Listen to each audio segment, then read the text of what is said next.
Liberando sus frenos.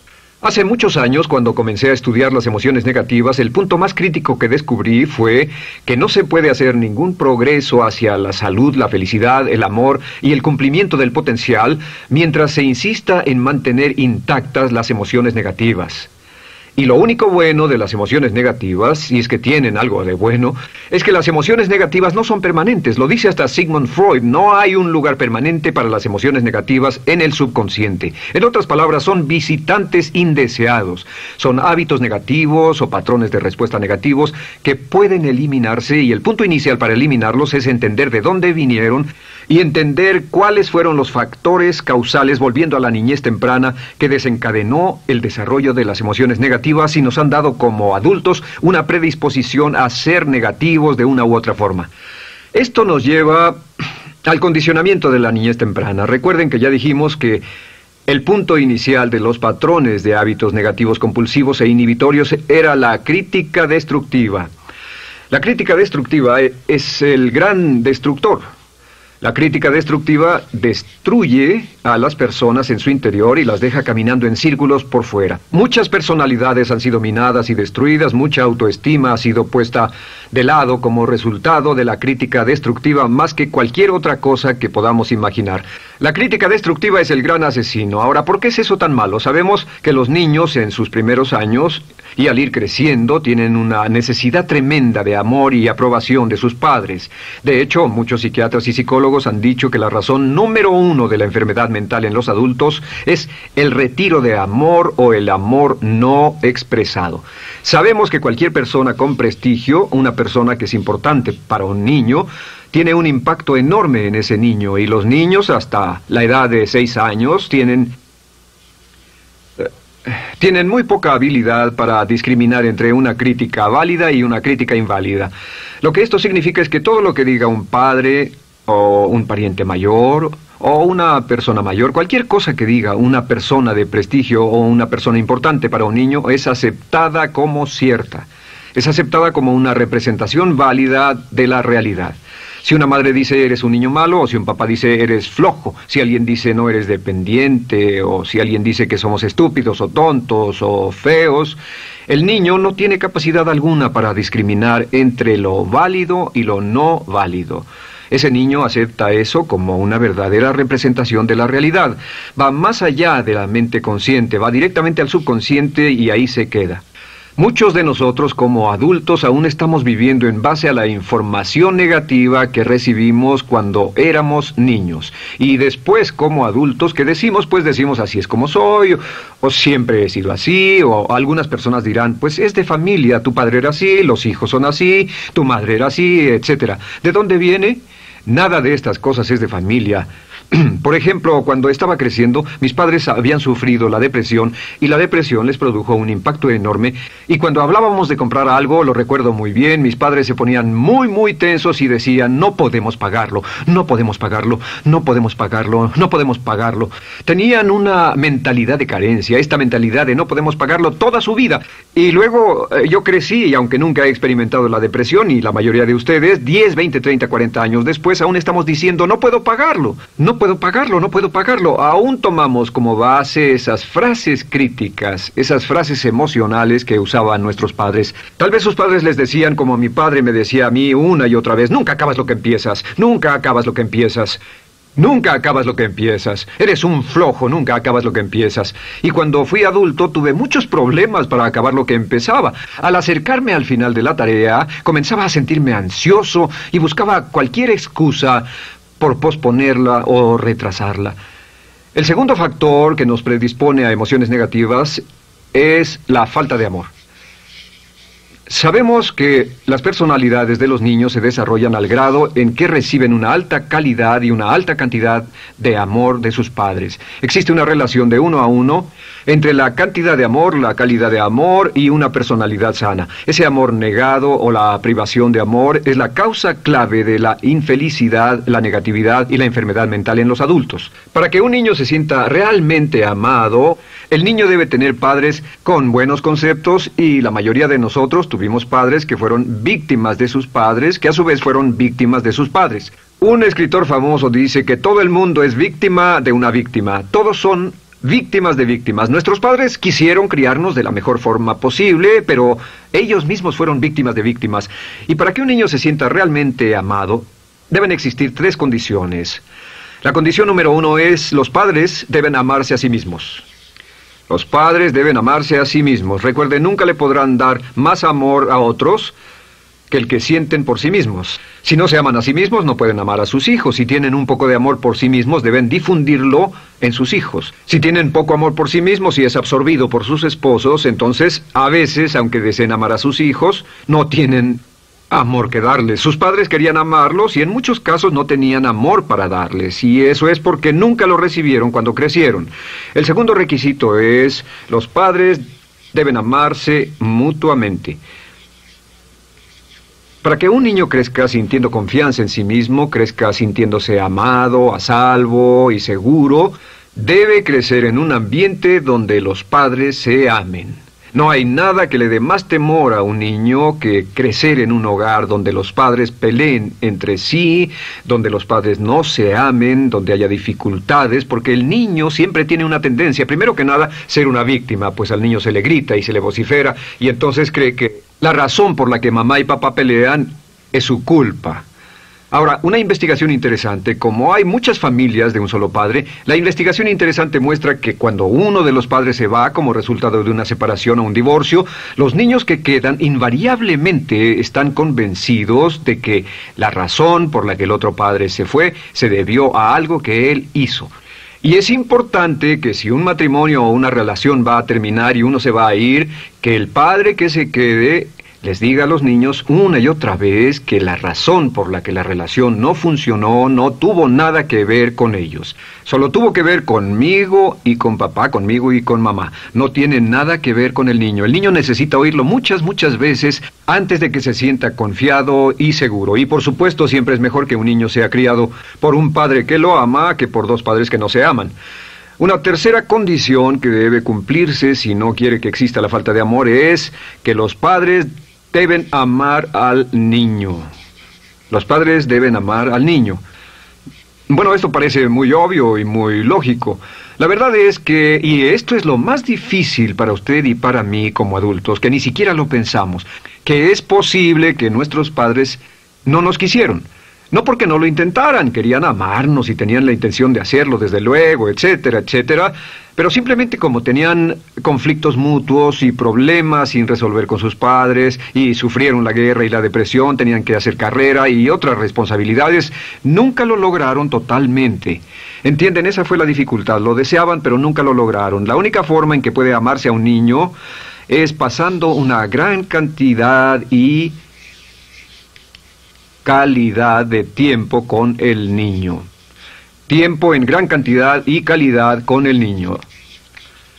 10 minutos al día no bastan. Los niños se consideran valiosos según el grado en que las personas más importantes en su vida pasen tiempo con ellos. Si las personas más importantes en su vida, sus padres, solo pasan poco tiempo con ellos, los niños concluyen que la razón para ello es que tienen muchos defectos, que hay algo esencialmente malo en ellos y que por eso sus padres no pasan más tiempo con ellos. Los niños no piensan con la razón, lo hacen en forma emocional. Solo piensan: mi padre está aquí, me ama, y si no pasa tiempo conmigo, él o ella no me aman. Y si cualquiera de esas 3 condiciones existió o más cuando estaba creciendo, los padres no se amaban a sí mismos, o no se amaban mutuamente, o tal vez no lo amaban porque nunca lo lograron, aunque querían, entonces usted debe haber crecido en conjunción con la crítica destructiva que se llama culpa.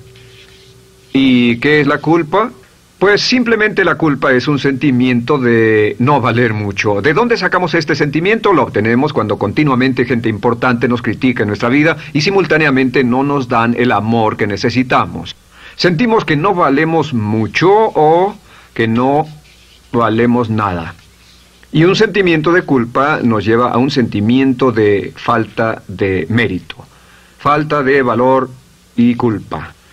Y esa culpa, ese sentimiento de falta de mérito, es el mayor problema del siglo XX, la principal fuente de enfermedad mental.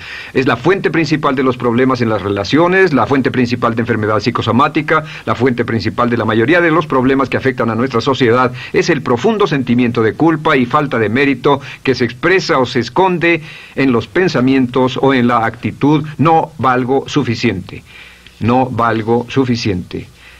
No valgo suficiente.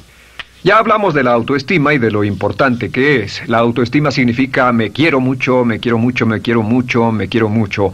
Las personas que han sido criadas con críticas destructivas durante su vida no solo no se agradan a sí mismas, no sienten que sean lo bastante buenas para nadie, y en muchos casos están llenos de odio por sí mismos.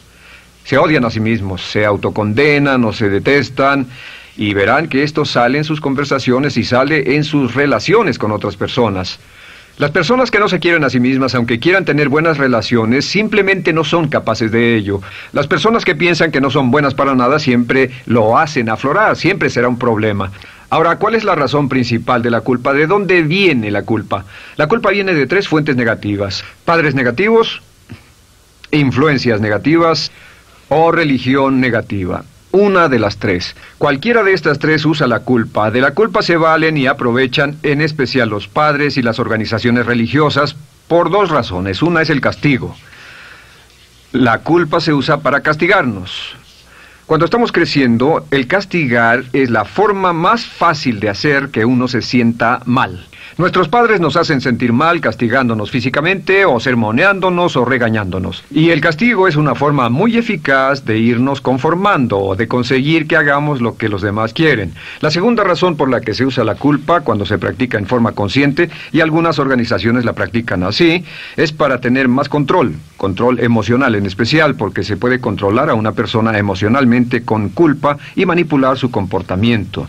Hay muchas organizaciones que usan la culpa como una herramienta de control y manipulación. Si puede controlar a las personas con suficiente fuerza y en forma emocional, puede conseguir su dinero, puede conseguir su tiempo, puede conseguir su compromiso, demandar sus recursos, etc. Muchas organizaciones usan la culpa para aplicar un castigo. Muchas organizaciones de caridad que se anuncian por televisión, en especial las de causas benéficas que involucran a niños o a personas incapacitadas, usan un sentimiento de culpa. A usted le va tan bien que debe sentirse culpable por estas personas que sufren.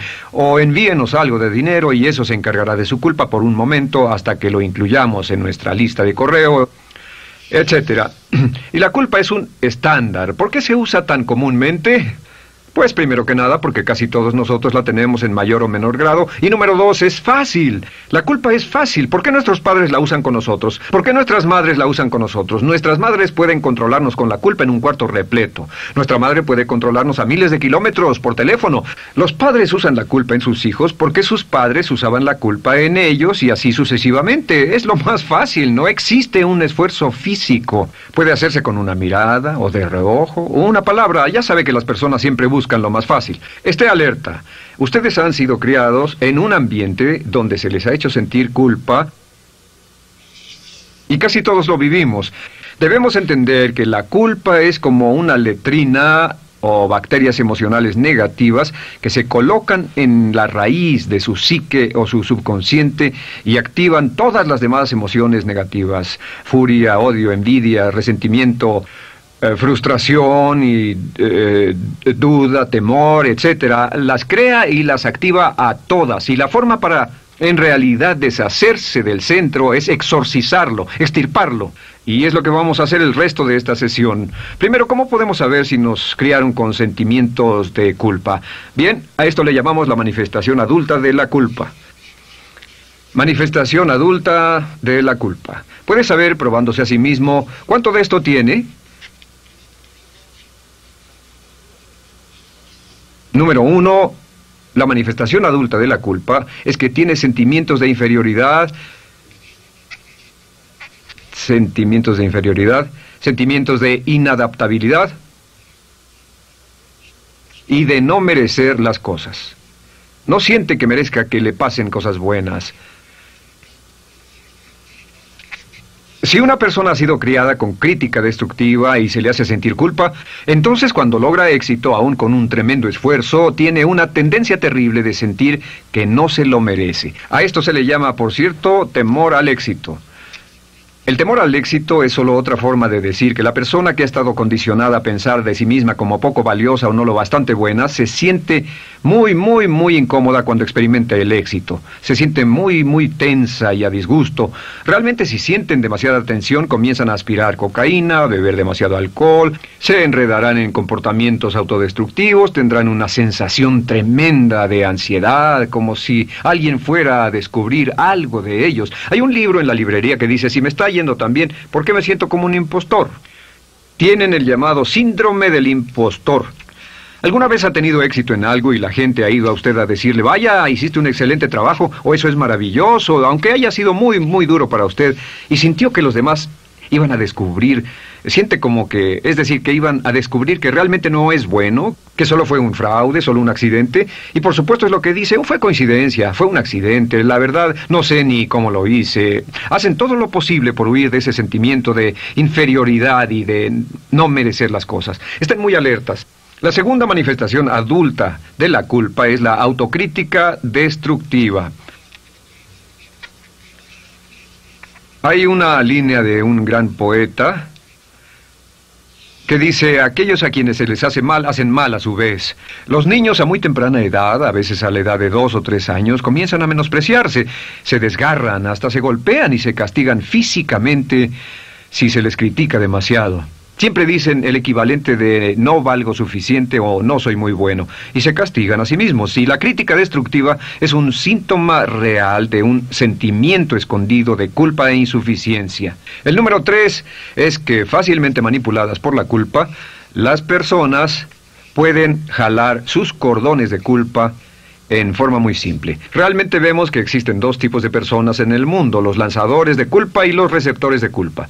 Invariablemente, estas personas se atraen mutuamente. Y por supuesto el lanzador de culpa es la persona que se identifica con el padre que lanzó la culpa y el receptor es la persona que se identifica con el que atrapó la culpa.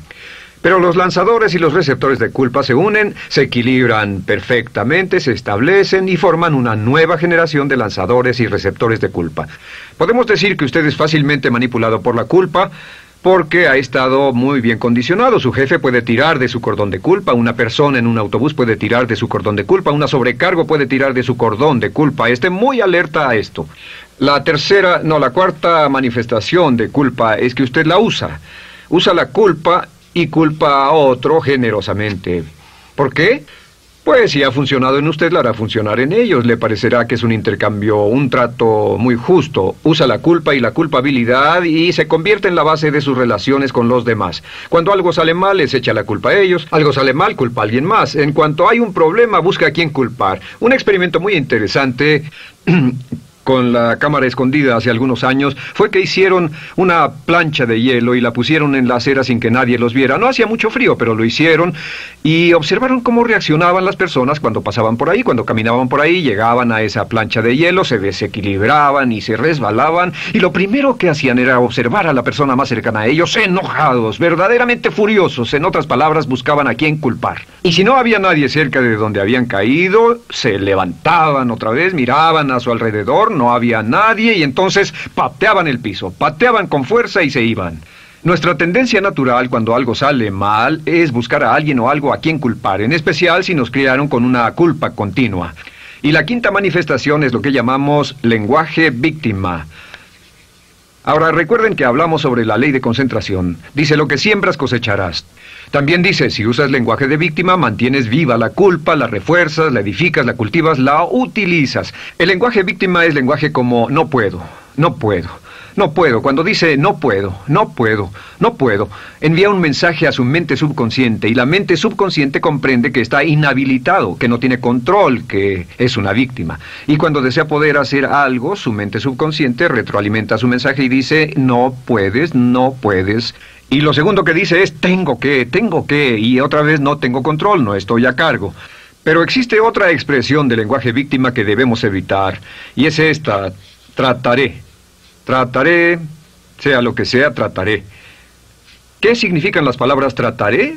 Pues déjenme decirles qué significan. Significan voy a fracasar y lo digo anticipadamente para que no me vengan con represalias. En otras palabras, dice trataré de llegar a tiempo, pero lo que está diciendo es tal vez llegue tarde y no pueden reclamarme porque dije que trataría. Cuando una persona dice trataré, está disculpando su fracaso por anticipado. Si fuera al doctor y el doctor lo examinara, lo auscultara y le dijera, pues está en pésimas condiciones, tendremos que intervenir, debemos llevarlo al hospital ahora mismo, me sorprende que haya llegado aquí. Usted dirá, bueno doctor, espero que haga un buen trabajo. Y él dice, trataré. Si él dice eso, usted seguramente buscará otro médico. O si va a un abogado. Lo culpan de algo y va a un abogado y le presenta su caso y dice, oiga, va a defenderme, y él dice, trataré. ¿Qué está diciendo? Está diciendo, escuche, he estudiado el caso y por lo que veo no hay mucha esperanza, pero lo tomaré de todos modos. Trataré son los que tratan de conseguir que les pague por anticipado. Otro juego de palabras que no debe usar. Por cierto, con respecto a trataré, lo que debe decir es lo haré o no lo haré. No trataré. Si alguna vez en nuestro negocio, tenemos un negocio muy activo, si llamamos a alguien y le pedimos alguna cosa o algún trabajo y dice trataré de conseguirlo para el viernes o trataré de terminarlo a tiempo, al instante sabemos que lo que quiere decir es que quiere sentirse libre, no comprometerse. Así que nunca dejamos que nadie se vaya con un trataré, debe ser hecho o no, y queremos obtener una seguridad. Si hace falta, nosotros lo hacemos. Cuando dicen trataré, lo que están haciendo es que se están lavando las manos. Esté alerta, la otra palabra es desearía. Dicen que un deseo es una esperanza o una meta sin energía detrás. Desearía. ¿Qué significa un deseo? Desearía significa que me gustaría tener algo, pero sé que nunca lo podré tener. Cuando dice desearía bajar de peso, ¿qué significa? Las palabras no dichas son, pero sé que no puedo. ¿Por qué no? Por las excusas que tiene y el metabolismo que tiene y los problemas, etcétera. Siempre hay razones por qué debe salir, etcétera. Desearía dejar de fumar, desearía estar en forma. Desearía, desearía, desearía. Cuando usa la palabra desearía, le muestra al subconsciente que esto es algo que no cree que le sea posible lograr o adquirir. Entonces el subconsciente descarta completamente esto como meta y no le da energía, ni motivación, ni impulso, ni deseo de lograrlo. Así que esté muy alerta al lenguaje víctima. Esté alerta a la expresión sí, pero. O lo haría, sí, pero. Alguien le dice, haga esto, y usted dice, sí, pero. La palabra pero, por cierto, es el gran borrador. Si una persona le dice, podría incrementar sus ingresos o incrementar su rendimiento, ser una persona mejor o más feliz o bajar de peso o lo que sea, no importa. Y usted dice, sí, pero. Lo que está diciendo es que está borrando toda la aseveración que ha dicho antes. Manda un mensaje a su subconsciente que dice, no hay posibilidad. Y no hace esfuerzo, no otorga energía, no ejerce capacidad alguna hacia el logro de esa meta. Y las personas que han sido criadas con culpa tienen 5 cualidades o 5 manifestaciones de adultos. Una es que se sienten inferiores, se sienten inadecuadas, sienten que no merecen que les pasen cosas buenas. Estén muy alertas a eso. El número 2... se autocompadecen continuamente, usan la autocrítica destructiva. El número 3, usan la culpa y la culpabilidad en ellos y en otros. El número 4, son manipuladas por la culpa. Y número 5, usan lenguaje víctima. Así que, ¿cómo nos deshacemos de la culpa? ¿No es sorprendente cómo se aclara esto? Este pizarrón, todo se borra. Tengo una varita mágica cuando me voy a sentar al escritorio. Entonces, ¿cómo nos deshacemos de la culpa? Para deshacerse de la culpa...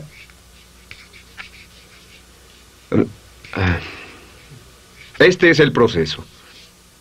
Tiene algunos pasos importantes. Número 1, el primero de la lista, elimine la autocrítica. Elimine la crítica autodestructiva. En otras palabras, nunca diga nada destructivamente crítico de usted mismo. No lo diga.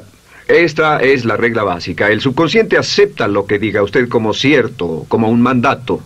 Así que no diga nada de sí mismo que no desee sinceramente que sea cierto.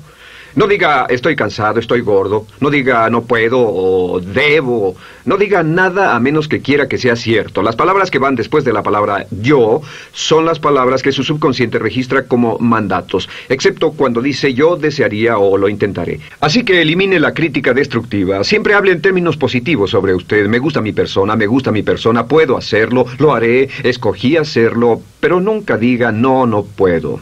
Número 2 es no dejarse manejar por la culpa. Rehúse ser manejado por la culpa. Porque cada vez que le permita a alguien que lo manipule por la culpa, ¿sabe qué pasa? Refuerza y hace más poderoso el efecto de la influencia de la culpa en su vida. Cuando yo crecí, debo decir que yo crecí en una familia que estaba muy influenciada por la religión negativa. Realmente mi madre, Dios la bendiga, tenía un cinturón negro en el pecado e hizo un trabajo verdaderamente soberbio en ello. Y yo tardé en sobreponerme. Cuando me casé con Bárbara, ella también venía del mismo tipo de familia y recapacitamos. Hay una hermosa respuesta cuando uno de los dos caía de nuevo en los viejos patrones. Decía, no tratas de hacerme sentir culpable, ¿o sí? No tratas de hacerme sentir culpable, ¿o sí? Solo diga, no tratas de hacerme sentir culpable, ¿o sí? Y no deje que las personas lo manipulen usando la culpa. El número 3, no use la culpa o la culpabilidad y anuncie que no va a usarla. No la use en otras personas y permita que sus hijos o su cónyuge digan lo mismo. No tratas de hacerme sentir culpable, ¿o sí? Repítalo una y otra vez. Y si la otra persona le dice, eso es lo que trato, contéstele, no va a funcionar. Y no funcionará. Es que la culpa solo funciona mientras usted no sepa que está siendo usada en usted. El número 4 es lo que llamamos la ley del perdón. Es la más importante de todas. Realmente es el centro, es el meollo de toda esta sesión. La ley del perdón simplemente dice que usted está sano mentalmente hasta el grado en que pueda perdonar libremente y olvidar las ofensas. Que su habilidad para perdonar a los demás es la clave que determina su felicidad y su éxito en la vida.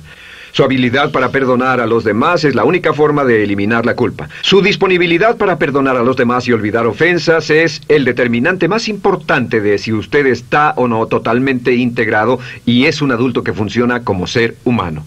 Porque la tendencia de culpar y de guardar rencores es una tendencia patológica infantil que la poseen todas las personas que están enfermas mentalmente. La habilidad para olvidar, para perdonar libremente, es la marca del ser humano realmente iluminado. Ahora, acepte eso como real. Hay 4 personas a las que debe perdonar. Número 1, perdone a sus padres. Perdone a sus padres por todo lo que le hayan hecho para herirlo. La mayoría de nuestras investigaciones muestran que casi todos nuestros problemas como adultos se remontan a no estar dispuestos o no poder perdonar a nuestros padres por algo que hicieron que nos hirió. Perdónelos un 100%, escríbales, llámeles por teléfono, dígales, o cuando menos perdónelos en su corazón, pero perdone a sus padres. Número 2, perdone a los otros. Perdone a todos los demás. Perdone a todos los que lo hayan herido de algún modo, por cualquier cosa, y déjelo así. Ahora, hay muchos que dicen no puedo perdonar a esa persona por lo terrible que me hizo. Pero recuerde esto, el perdón es perfectamente egoísta. El perdón no tiene nada que ver con la otra persona, solo tiene que ver con su paz mental y con su propia integridad mental. Número 3, perdónese a sí mismo. Perdónese por todas las cosas débiles, tontas, insensatas y estúpidas que haya hecho, porque todas las personas han hecho cosas tontas, insensatas, estúpidas y ridículas, pero perdónese en un 100%. Y finalmente, la última parte de esto, si ha hecho algo que hirió a alguna persona, vaya a disculparse. Es sorprendente el hecho de vidas que se arruinan año tras año por personas que no tienen la fortaleza intestinal, las agallas y el valor para decir lo lamento. Una de las cosas más importantes es desarrollar carácter hasta el grado en el cual hacemos las cosas que son muy difíciles para nosotros, hasta el grado en el cual hacemos las cosas que sabemos que están bien, aunque sean difíciles, en especial cuando son difíciles emocionalmente. Y la clave para deshacerse de la culpa, la clave para ser una persona total y completamente positiva, es perdonar a los demás. Perdone a las personas con quienes ha sostenido una relación. Perdone a sus jefes anteriores. Perdone a los amigos que lo han herido. Perdone las inversiones que estuvieron equivocadas. Perdone a los jefes que lo despidieron. Perdone a sus padres. Perdone a todo el mundo. Desarrolle una actitud hacia la vida con la que rehúsa guardarle rencor a los demás. Solo repita una y otra vez: los perdono a él o a ella por todo. Los perdono por todo. Los perdono por todo. Y eso es todo. La clave para librarse de las emociones negativas es rehusarse totalmente a continuar con cualquier situación negativa. No olvide que es un acto muy egoísta, y será tan egoísta como usted quiera. El acto del perdón lo libera y libera a la otra persona y le garantiza que se moverá rápidamente hacia el cumplimiento de su potencial.